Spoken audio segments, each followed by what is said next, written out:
How to remove your Facebook account from other devices. Hey guys, welcome back to the channel. If you want to remove your Facebook account from other devices, it can be done by changing your password, but with an additional step. So first and foremost, open your Facebook application and launch it. Also make sure that it is up to date with the latest version. Then tap on the menu by tapping in the profile. After that, scroll down to find settings and privacy. And under that as well, you have to go on settings option. Tapping on settings will take you to another page from where you can see the account center or meta account center. Tap on the account center and then you will see the option of change password. Tap on it and then tap on your account. Once that is done, you will have to provide in your new password and then tap on this log out of other devices.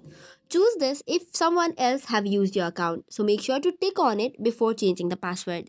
This way all the other devices will be logged out when you change the password. That is all for today's video. For more such contents, do not forget to hit the like and subscribe button. Thank you and keep watching.